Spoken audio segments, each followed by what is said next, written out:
எல்லாருக்குமே வணக்கம். ஸோ வெட்னஸ்டேக்கான நிஃப்டி 50 லெவல்ஸ் 1 ஹவர் டைம் ஃப்ரேமில் பார்த்துடலாம். ஸோ கொஞ்சம் பொறுமையாக பண்ணுங்க கைஸ். மார்க்கெட் வந்து ஓப்பனிங் தான் நல்லா இருக்கே தவிர அது உள்ள இருக்க மூவ்மெண்ட் வந்து ஒன்றும் பெரிய லெவல் இல்லை, சொல்கிற மாதிரி ஒன்றும் இல்லை.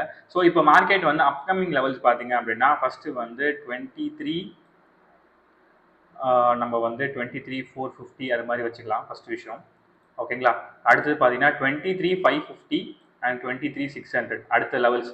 மார்க்கெட் வந்து அடுத்து போகக்கூடிய லெவல்ஸ் வந்து இதுதான். ஸோ இது எதனால சொல்கிறேன் அப்படின்னு பார்த்தீங்கன்னா, இங்கே ஒரு பிரேக் அவுட் வந்து ப்ராப்பரான பிரேக் அவுட் வந்து கொடுத்துருக்கு. நம்ம 1 ஹவர் டைம் ஃப்ரேமில் நீங்கள் அப்படியே ஜூம் அவுட் பண்ணி பார்த்தீங்கன்னா you can see year market வந்து நல்ல ஒரு பிரேக் அவுட் கொடுத்துருக்கு.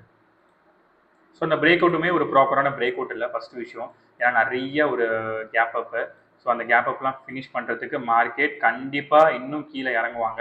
ஸோ நல்லா நோட் பண்ணிக்கோங்க. அப்படி கீழே இறங்குறாங்க அப்படின்னா 23,200 ஃபர்ஸ்ட் லெவல், அடுத்தது 23,200 சரி 300. ஓகேங்களா.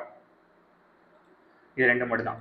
ஓகேங்களா. இதெல்லாம் சப்போர்ட் ஜோன் மார்க்கெட்டுக்கு வரதுக்கான. நாளைக்கு ஓப்பனிங் கண்டிப்பாக நெகட்டிவாக இருக்கிறதுக்கான வாய்ப்புகள் இருக்குது. பிகாஸ் இன்னைக்கு நெகட்டிவாக போயிருக்கணும், பட் நெகட்டிவாக போகலை. ஓகே. ஸோ அதனால் பார்த்து பொறுமையாக பண்ணுங்கள். Okay. Have a safe trade guys. Thank you.